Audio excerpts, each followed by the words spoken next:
Every YouTuber that gets big is bound to eventually have the same thought. Well, what if I made a movie? Markiplier's doing it, has done it in the past, Nostalgia Critic did it, Fred did it, Smosh did it too apparently, but how good are these movies? Well, I decided that today I would rank all of them, with a pretty simple explanation of what happens to boot. These aren't full reviews though, I can't be bothered to do all that, let's be so honest here. Starting with the Fred movie, which is not great. It's not awful, but it sure as hell isn't good either. In Fred the movie, we follow Fred, as he does Fred things. Mostly, it's Fred just trying to get with the girl love interest. Pretty simple stuff. Does he succeed? No. No, actually. Instead, he gets another girl who is like the sleeper love interest. It's not as interesting as I'm sure you're hoping it to be. You see, for the most part, Fred just screams. A lot. Let you ruin my brain! Ese es un joven muy raro.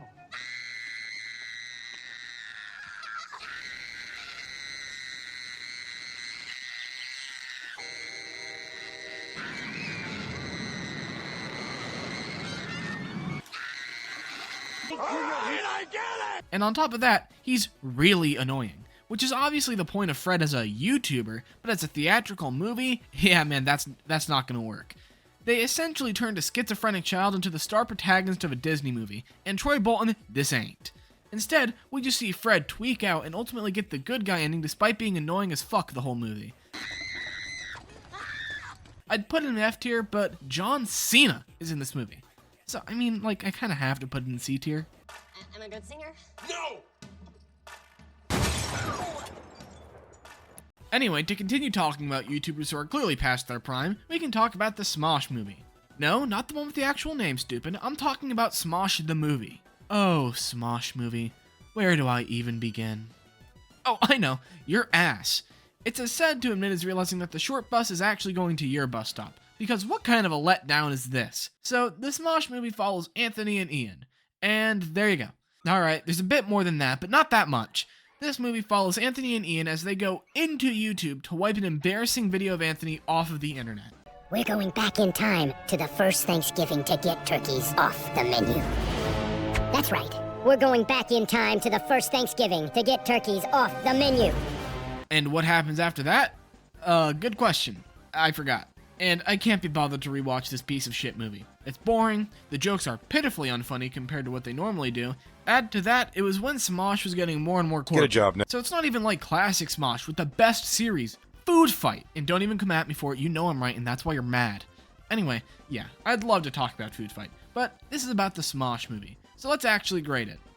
F tier. You fucking kidding me? Almost no story, only cameos, unfunny cameos, shitty humor, bad acting. This is literally the embodiment of a shit sandwich. At least John Cena was funny. Man, now I'm thinking about Food Fight. That was good, but I can't add it. It was a series, it wasn't a movie. Wait, no. This is my list. I can do whatever the hell I want.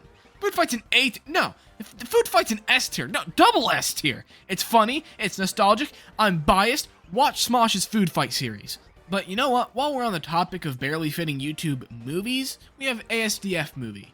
And what justifies me including it? Look at the name, stupid. Anyway, ASDF movies really don't have a plot to go over. They were more so skit compilations made and voiced by Tomska, and sometimes Markiplier. Oh, look at the little baby. And now look at the big baby. Wah. Yup, it's just so peak I might cry a little bit. But don't worry, I'm wearing glasses, so you won't see it.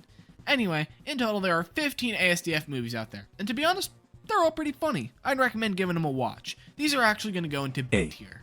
But now that we've gotten a movie that's actually good, let's talk about one that's definitely not. Like Jake Paul's Airplane Mode. Or, was it Logan's? I don't know, these two are differentiating themselves way too shittily, I can never fucking tell. Anyway, Airplane Mode stars Philip Paul and a bunch of other YouTubers preparing to go to #Hashtagathon, which is a convention where... So Carl Paul ends up getting scared on this plane because there's nobody who's turning on Airplane Mode, which then makes the plane go haywire, like the memes. But there's also like a Russian terrorist guy, so now it's up to Timothy Paul to beat the shit out of this dude and save the plane, I guess. Now, I know this movie's gonna sound like it sucks ass, but I'm actually going to give it a prestigious Milkmandias Award. The first thing that I've reviewed to have been exclusively created via throwing darts at a board of random ideas until you've got a feature-length film. Damn it! He got me! Or, in other words, this movie fucking sucks too. I know it was only 2019 when this movie came out, but I don't care. This has to have been written by ChatGPT. Liam Paul must have gone forward in time, grabbed ChatGPT, had it write a script, then bring it back and produce the rest of the movie in 2019. It's just full of old jokes that don't work. And on top of that, the comedy is just childish humor and cameos. And that shit is not gonna work in a comedy film. And you might think, well, this is a movie for kids. To which I say, are you below the age of 10? I'm not. I really doubt that you are. So that doesn't matter to me. F tier. Mark Paul needs to up his act. And while we're speaking about Marks, we can talk about Markiplier's film ventures, if you want to call them that, because up until at some point in the future, Markiplier is stuck to making choose-your-own-adventure movies. The most famous one being A Heist with Markiplier, In Space with Markiplier, and In Space with Markiplier 2. And for simplicity's sake, I'll be rating them all at once, starting with The Heist. The plot is pretty simple. You're robbing a bank with Markiplier. It's fun, it's got a simple premise, and watch the video, get to your next choice, make that decision, watch its following video, so on, so forth until you've reached your ending. And in those choices, you can do all sorts of things. Get sent into a zombie apocalypse, get sent into prison where Markiplier sings a song I still listen to, or even meet Caveman MatPat. Of course! You gotta keep the bones out of the cave. The cave is where you keep your meat. You gotta separate your bones from your meat. Otherwise, you're gonna get chaos. It's fun, but it's definitely the worst of the trilogy. But being the worst of the Blank with Markiplier series is like, well, being the worst of the Blank with Markiplier series. You're not that bad, but you're just not the best. And I really only say that because I don't think the heist is actually that important compared to what happens later. So I'm gonna have to put it in C tier. And after that is In Space with Markiplier, where, well, come on man, take a guess. So you're the captain of the 2, and you've just been unsealed from your cryopod. Now it's your job to lead the Invincible 2 to a new colony. Don't fuck it up. And with that, you immediately fuck it up. And from there, it is the decision-based aspect that you all know and love. It's good. It's definitely better than A Heist with Markiplier, which is why I'll be putting it in B tier, because there is one that is just simply better than both of these. And to immediately gratify that cool cliffhanger, we're talking about In Space with Markiplier Part 2, which is the follow-up to In Space with Markiplier, obviously. And in my opinion, it's the best of the trilogy. Stakes are up, everything is better, and in my opinion, the decisions lead to a lot of better situations and ideas. After all, it's the second part of the second best YouTube original. A tier. But what's the best YouTube original movie? Well, I think it's time I just try and talk about Emesis Blue.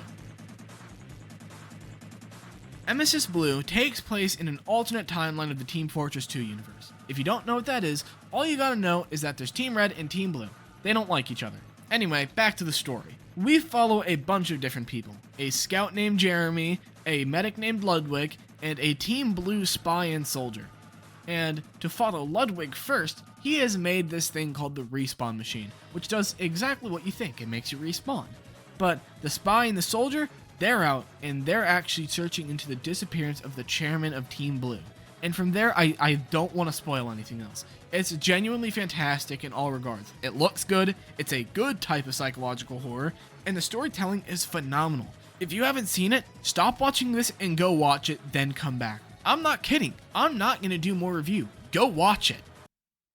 Alright, you back yet? Good. S tier. And if you need any justification because you're a lazy bastard who didn't go watch it, just know the storytelling makes it good.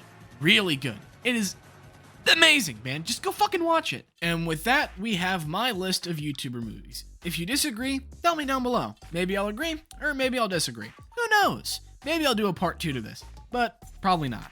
Just being honest. Subscribe.